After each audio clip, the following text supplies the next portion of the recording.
Senyores i cavallers, benvinguts a sa casa. Els parla Mestalla. Soc ja major, vaig camí d'un segle, però encara tinc bona memòria.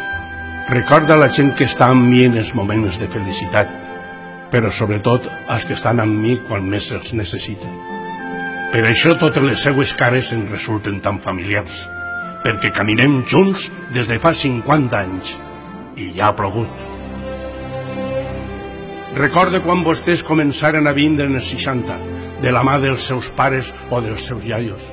En aquells temps passejàrem amb orgull la nostra bandera per Europa.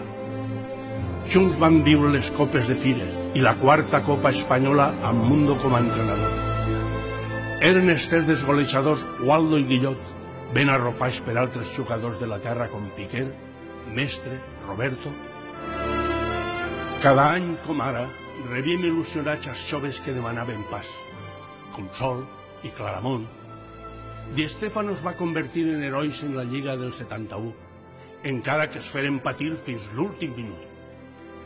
D'aquells temps recorda especialment com entre tots vam aconseguir que un campió del món es sentira a València com a casa. Mario Kempes es va fer gran en l'era de la transició, amb molts canvis per a tots, i ho vam celebrar més units que mai. Però recorda especialment quan vostès es pentaren a l'equip quan més ho necessitava, com en aquell bo de Tendillo per a marcar de cap al Real Madrid i salvar-nos del descens. Poc després baixaren, però cap de vostès li donà l'esquena a l'equip. Al contrari, van transmetre el seu amor pel València a les noves generacions. Per això tornarem a ser grans.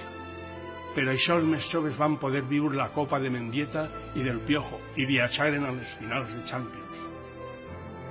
A París i Milà ploraren junts, però després alçarem junts per celebrar les lligues de Benítez i aquell equip de formidables guerrers. Una alegria que vostès compartiren amb els seus fills i nets. Ells, que ara també donen força i calor, han après de vostès com donar suport en els moments roïns per a disfrutar més les alegries. Jo sóc Mestalla, i sóc qui sóc fruit de la seva passió, el seu sacrifici personal i la seva fidelitat durant més de mig segle. En la seva vida han canviat moltes coses, però una es manté inalterable, el seu valencianisme. Per això només puc dir-los una cosa, ens queden moltes alegries per viure. Moltes gràcies i amunt València!